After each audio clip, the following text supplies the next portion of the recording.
Today's video, I'm going to show you how you could 10x your ecom brand and also why most of you guys fail at scaling your own ecom stores. For context, I have a brand that I've owned for around 3 years, and last 30 days we did $716,000 in revenue just on Shopify. We are also on Amazon and TikTok Shop, so we're sitting around $1 million a month. And so, yeah, wanted to break down with you guys what I do and let me know if you get any value from this.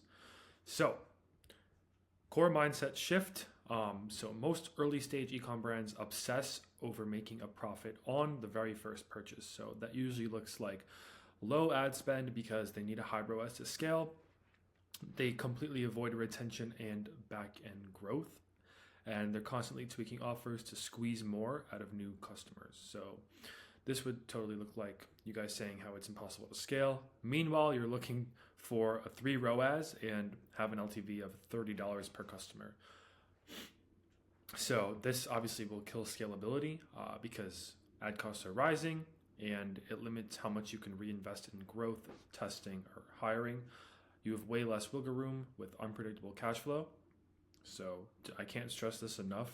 When you ignore LTV, you're just not thinking of scale, and it's a very short-term mindset. You should be thinking about what the customer is worth over a 30, 60, or 90-day period. And you can't keep treating every purchase like a one-night stand instead of building a real relationship. And all big ecom brands that do 8 and 9 figures think in terms of LTV, not units of profit per one order or their first purchase. So here's a quick visual on how impactful it could be for your brand that I made with ChatGPT. So let's say you have a $40 product and your break-even cost per acquisition is $32. So let's say it's $4 COGS and $4 for shipping.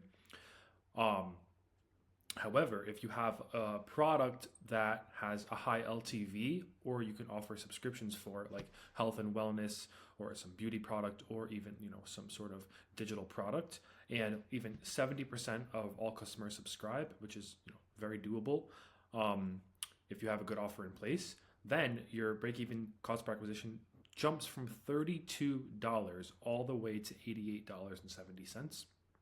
And an unrealistic version of that, if 100% of people subscribe to your product and you have an average lifetime value of 3 months with the $40 product, you can now spend $113 to acquire one customer and break even. So that's not even including upsells, downsells, cross-sells. That's just strictly off of having a good offer and a really good product. So if you're not willing to break even or take a small loss on the front end, you're competing with brands who are. There are countless brands that scale at 0.5, 0.6, 0.7 ROAS, and they're still extremely profitable. And they're going to outspend you to acquire the same customer. They're going to build more market share. They have more data and retain that customer longer. And this is not even including overspill to Amazon, TikTok Shop, and Google, right? So being an omni-channel will also help your brand grow, at least like 2-3x.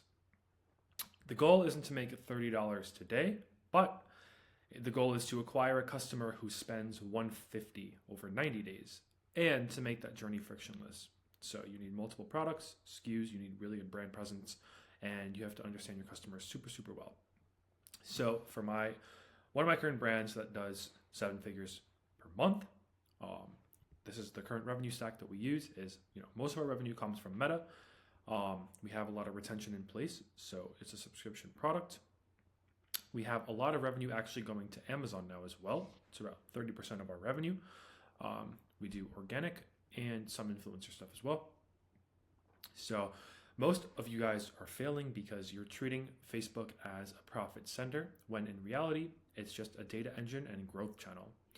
So what I mean is everyone is typically looking at Meta for profit when you should be looking at it as a tool in just the ecosystem of e-commerce. So there's TikTok Shop, TikTok ads, Amazon, Google, Facebook ads.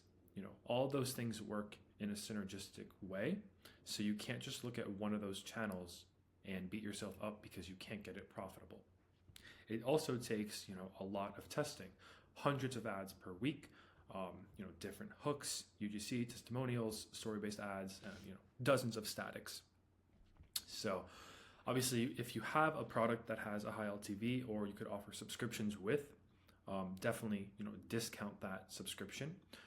You should incentivize them with loyalty rewards, saying if you subscribe for, let's say, 3 months, you get this product for free.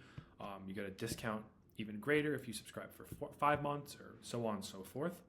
Obviously, having fast shipping is extremely key. For my brand specifically, we use a US 3PL, and we also manufacture our goods in the US. So we never go out of stock. We also have strong retention in email and SMS. That should usually, on average, bring around 20 to 30% of revenue as well.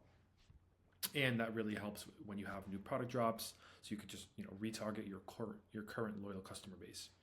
Amazon is not a core channel, but if you don't have Amazon for your brand and you're spending thousands of dollars per day on Meta, you're missing out on an extra couple $1,000s per day in revenue, and a couple $1,000s per day in profit potentially, right? So when you have your products on Amazon and you're spending 10, 20, 30, 40, 50,000 a day on Meta, what happens is a lot of customers go to Amazon to look for your exact product. So, and if you have a very unique, good product, you won't have any competition, and you will catch a lot of overspill. So Amazon is another growth channel for us. So you can also get repeat customers. Amazon has subscription offers. It's really good for brand awareness if you're looking to build enterprise value in your brand. And this will increase your blended ROAS, like I mentioned earlier, which is more profit, which allows you to spend even more on Facebook. Like I was saying, an omni-channel approach is the best route.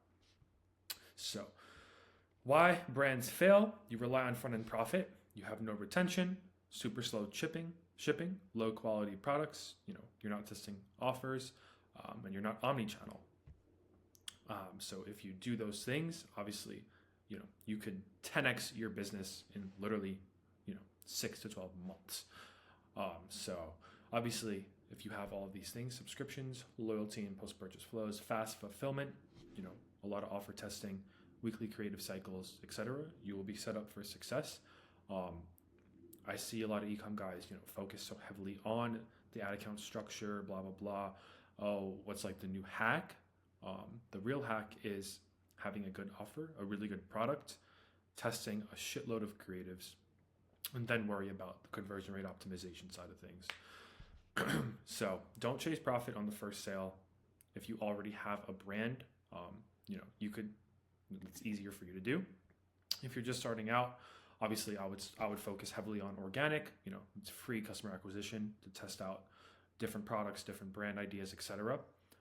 You need to build systems to attract, retain, and repeat with customers, and understand your lifetime value of a customer and your cost per acquisition, so you could predict cash flow as well.